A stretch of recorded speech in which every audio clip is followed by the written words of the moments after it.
2 days ago, I got the call that changed everything. I was sitting at my desk, reviewing quarterly reports, when my phone rang. Unknown number. I almost didn't answer it. "Hello, is this Tessa Morgan?" a formal voice asked. "Yes, speaking," I replied, still typing with my free hand. "This is Officer Rodriguez from the Central Police Department. I'm sorry to inform you that your parents, Robert and Linda Morgan, have been involved in a serious car accident." My fingers froze over the keyboard. "Are they okay?" The pause on the line told me everything before he even spoke. "I'm very sorry, Ms. Morgan, they didn't survive the impact." The rest of that conversation is a blur. I remember snippets, arrangements for identification, questions about next of kin, hollow condolences. I sat there after hanging up, staring at my computer screen without seeing it, my coffee going cold beside me. I'm 34 years old. I wasn't ready to be orphaned. After the shock subsided enough for me to function, I called my sister, Vanessa. She's 5 years younger than me, living on the other side of the city with her husband Derek and their 2 kids, Lily and Noah, ages 4 and 2. "Hello," her voice sounded irritated, like I'd interrupted something important. "Vanessa, it's me. Have you heard about Mom and Dad?" My voice cracked. "Yeah, the police called me too." Her tone was flat, distant. "I'm going to start making funeral arrangements. Can you help? There's so much to do, and Look, Tessa," she cut me off, "I've got the kids here. Noah's been sick all night, and Derek's working late. I can't just drop everything." "But Vanessa, our parents just died." "I know that," her voice rose. "But I've got responsibilities here." "You're single, you can handle it." That stung, like being single somehow made my time less valuable. Like I was just sitting around with nothing better to do than plan our parents' funeral alone. "Fine," I said, too exhausted to argue, "I'll take care of everything." "Thanks, Tess, let me know when the funeral is, and we'll be there." She hung up before I could respond. I'd always been the responsible one. When we were kids, it was "Tessa, watch your sister," and "Tessa, you know better." Vanessa was the baby, the one who got away with everything with a smile and a giggle. Even when we grew up, the pattern continued. I went to college, worked hard, built a career in finance. Vanessa bounced between jobs until she met Derek, whose family had money. Then she became a stay-at-home mom and acted like she'd won life's lottery. I drove to my parents' house that evening. They'd bought it 6 years ago, a beautiful 2-story colonial with a wraparound porch and a big backyard. I had my own room there, even though I rented an apartment closer to my office downtown. I stayed over often enough that it made sense to keep some clothes and personal items there. Mom had always hoped I'd move back in until I found someone, but I valued my independence. Opening the door with my key felt wrong somehow. The house was silent in a way it had never been when they were alive. Dad's reading glasses sat on the side table next to his favorite recliner. Mom's gardening magazine was open on the kitchen counter, a coffee ring marking the page she'd never finish. I made it as far as the living room before I broke down. I cried until my throat hurt and my eyes burned. Then I wiped my face, made a cup of tea, and started making calls. The next few days passed in a blur of funeral preparations. I chose the caskets, arranged the service, selected flowers, wrote the obituary. All while working remotely when I could, taking personal days when I couldn't. Not once did Vanessa offer to help. She texted once asking if she needed to bring anything to the funeral, like it was a potluck dinner. The morning of the funeral arrived gray and drizzly, fitting the occasion. I dressed in the bathroom of what had been my parents' bedroom, unable to look at their clothes still hanging in the closet, the indentations of their heads still visible on the pillows. The service was well attended. My parents had been active in the community, Dad coached Little League even years after we'd outgrown it, and Mom volunteered at the local library. Friends, neighbors, and colleagues filled the rows of seats at the funeral home. Vanessa arrived with Derek and the kids, all perfectly dressed in coordinating navy blue. Derek's parents, Gerald and Vivian, trailed behind them, looking as pinched and disapproving as always. I'd only met them a handful of times, and each encounter left me feeling judged and found wanting. "Tessa, darling," Vivian air-kissed near my cheek. "Such a tragedy. You've done well with the arrangements, considering." Before I could respond, the funeral director signaled it was time to begin. The service proceeded as planned until Vanessa surprised me by asking to speak. She approached the podium, dabbing at her eyes with a lace handkerchief. "Mom and Dad were everything to me," she began, her voice trembling artfully. "They supported every dream I ever had, cheered at every accomplishment, no matter how small. They were my biggest fans, my strongest supporters." I shifted uncomfortably in my seat. Was she describing our parents or characters from a Hallmark movie? "They were so proud of their grandchildren," she continued. "Mom was teaching Lily to bake, and Dad was already talking about coaching Noah in baseball someday." Her voice broke, and she paused dramatically. "I don't know how we'll go on without them, but I know they would want us to be strong, to be a family. To honor their memory by loving each other the way they loved us." As Vanessa returned to her seat to murmurs of sympathy, I found myself fighting a wave of anger. Where was this devotion when I needed help planning the funeral? Where was this family unity when I called her crying? I didn't say anything. This wasn't the time or place. The rest of the service passed in a haze, and soon we were at the cemetery watching 2 caskets being lowered into the ground, making everything horribly final. I expected Vanessa and her family to join us at the reception afterward, but as soon as the last ceremonial handful of dirt was thrown, they made their excuses and left. Derek's parents followed suit, citing the children's nap schedule as their reason for departing. After the funeral, I stayed at the reception, making small talk with my parents' friends and relatives. Everyone kept telling me how sorry they were, how shocking it all was. I nodded and thanked them mechanically, feeling like I was watching myself from somewhere outside my body. Aunt Caroline, Dad's sister, hugged me tightly.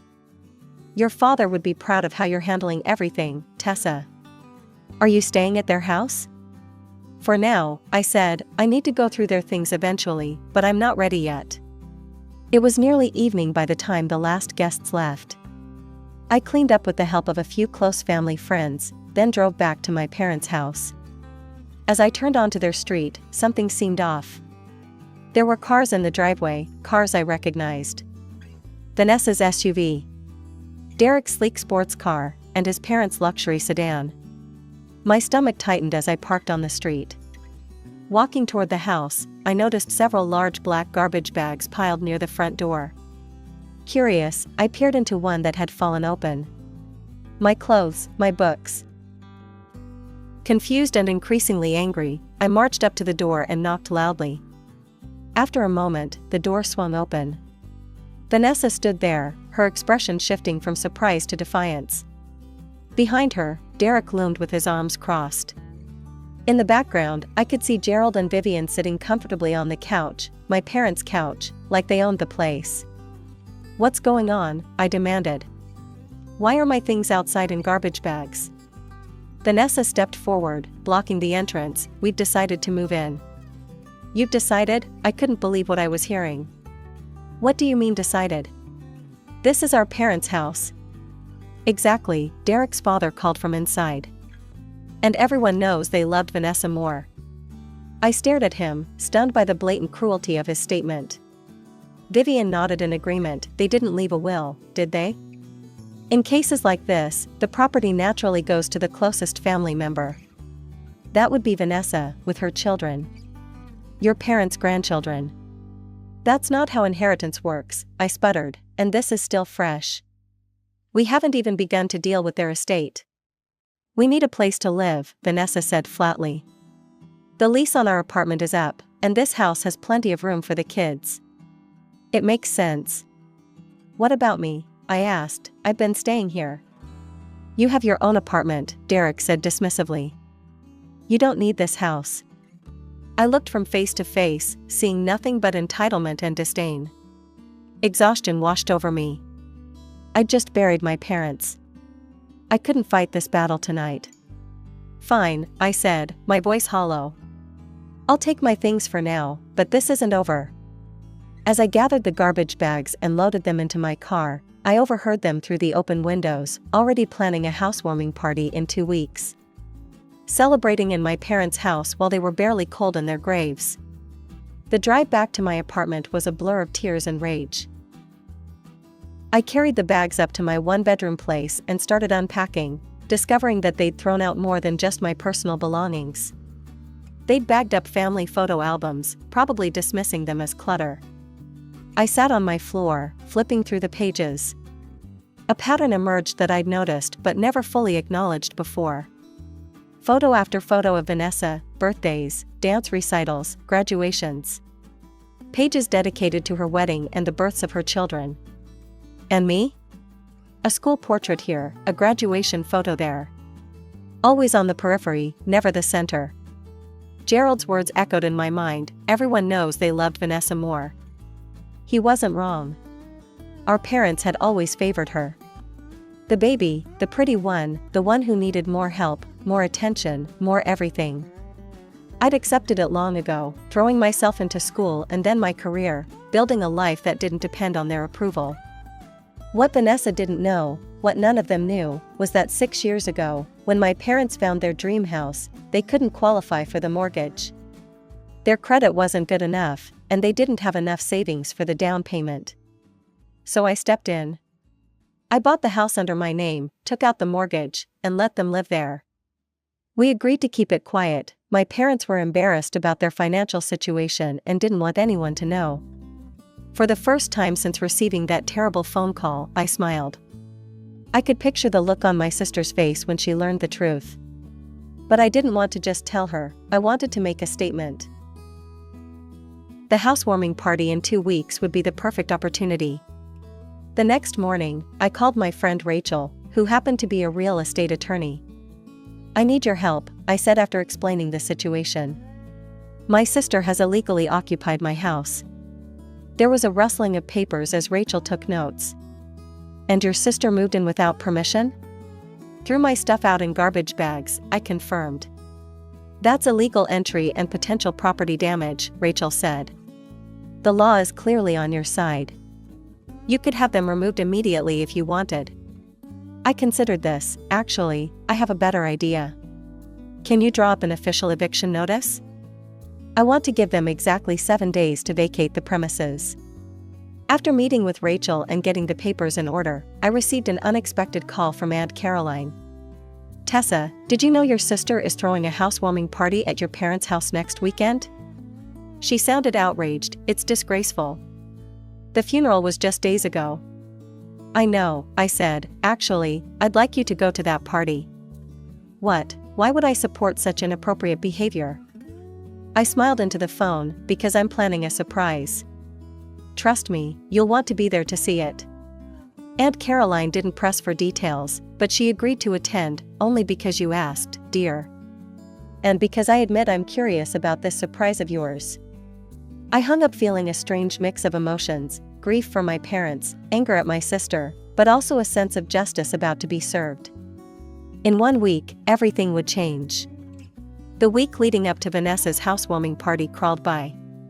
I spent the day of the party preparing, reviewing the eviction notice with Rachel one last time, and making copies of all the property documents. I dressed carefully in a sharp black suit, professional, authoritative, and just a touch funeral-like.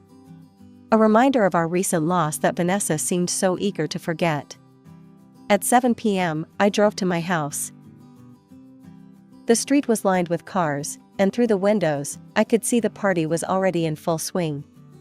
Music drifted out into the evening air, along with the sound of laughter and conversation. It was surreal, seeing such celebration in the home where I'd mourned just days before. I parked and took a deep breath, gathering my courage. The manila envelope containing my documents felt heavy in my hand as I approached the front door.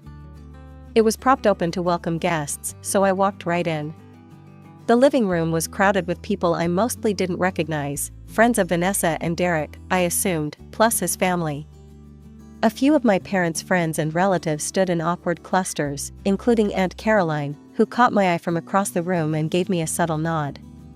Vanessa spotted me almost immediately. Her smile fell away, replaced by a look of pure annoyance. She whispered something to Derek, then marched over, glass of wine in hand. "What are you doing here?" she hissed, keeping her voice low but not bothering to hide her hostility. "You weren't invited." "I don't need an invitation to my own house," I replied calmly. "This isn't your house anymore," she snapped, her voice rising. "It's mine now. You have your apartment, and I need this place for my family." People nearby began to notice our confrontation. Conversations quieted as guests turned to watch. "You're not welcome here," Vanessa continued, louder now, seemingly emboldened by having an audience. "This is my house, and I decide who to invite." Gerald and Vivian appeared at her side, forming a united front. Vivian placed a hand on Vanessa's shoulder in a show of support. "You need to leave," Gerald said firmly. "Don't make a scene at your sister's housewarming." Something inside me snapped. After days of grief, anger, and careful planning, I couldn't hold back anymore. I laughed, a genuine, spontaneous laugh that silenced the room. "My sister's housewarming?" I repeated, opening the manila envelope. "That's interesting, because according to these documents, this house belongs to me." I handed Vanessa the deed with my name clearly listed as the property owner. Her face drained of color as she read it. This can't be right," she stammered. "Mom and Dad bought this house." "No, I bought this house," I corrected her, 6 years ago. "I took out the mortgage. I've been making the payments. Mom and Dad lived here because I allowed them to."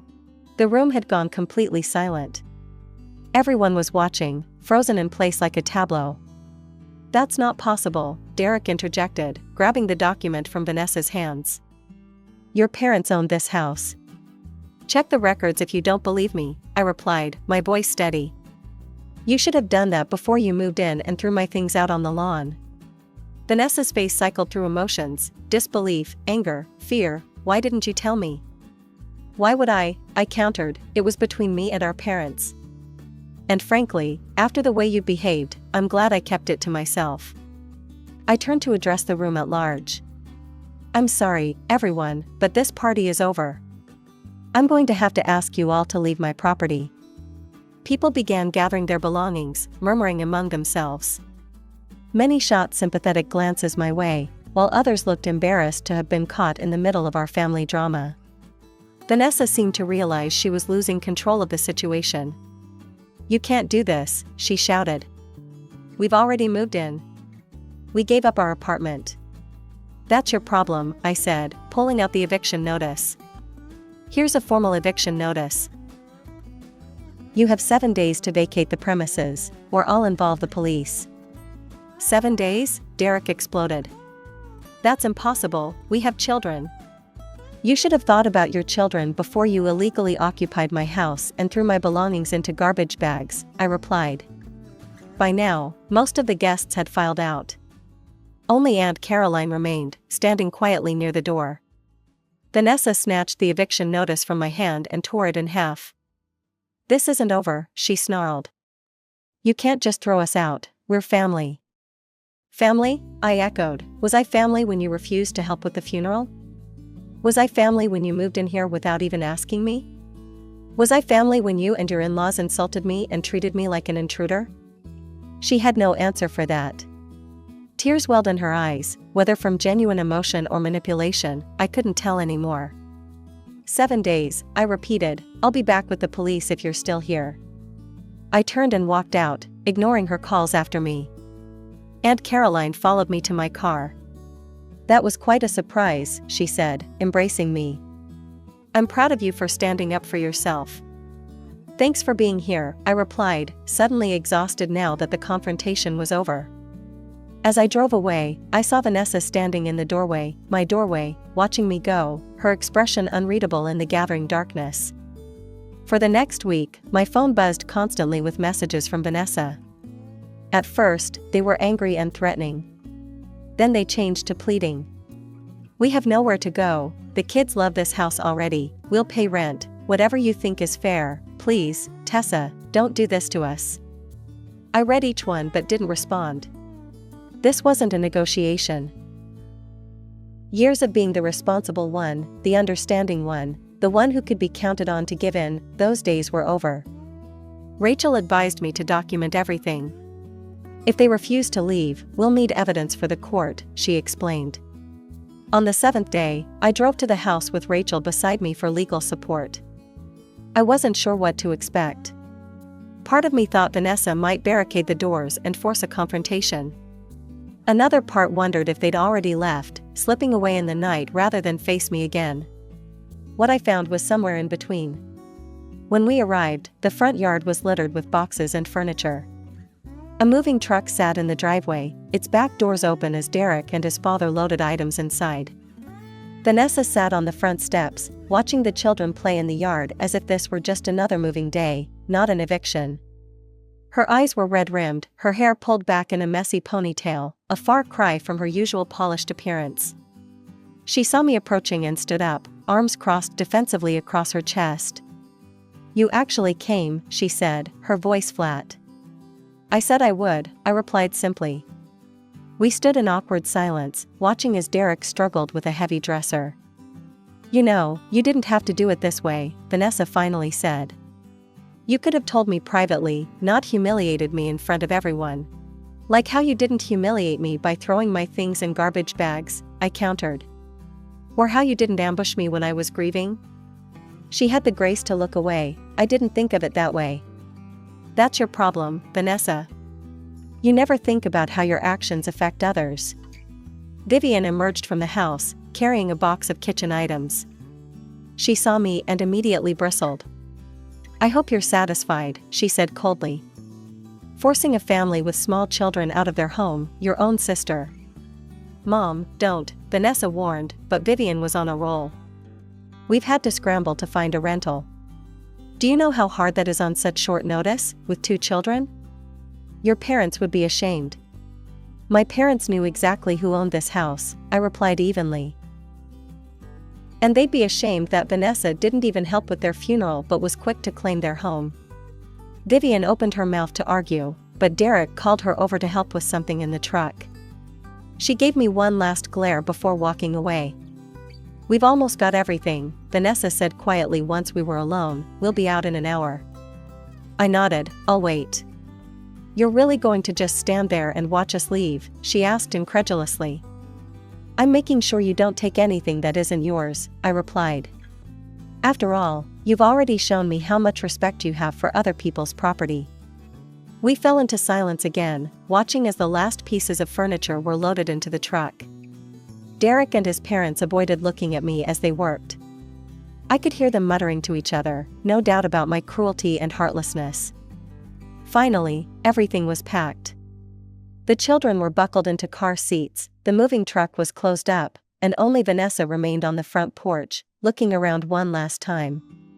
"I can't believe you're doing this," she said softly. "We're sisters." "Were we?" I asked. "It never felt that way to me. Not when we were kids, and certainly not after Mom and Dad died." Her eyes filled with tears. "I know I haven't been perfect, but this feels so final." "It is final," I said firmly. "I don't want a relationship with someone who only reaches out when they need something from me." She nodded slowly, accepting the truth of my words. "Where will you go from here?" "I'm moving in," I replied. "It's my house, after all." "And us?" she asked. "Will we ever talk again?"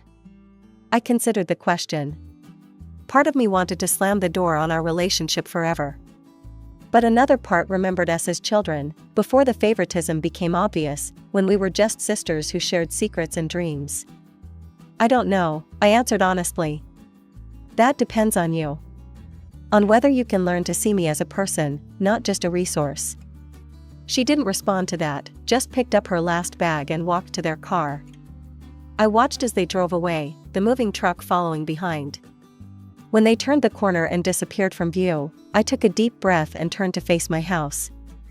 That was 3 months ago. I've settled into the house now, making it truly mine for the first time.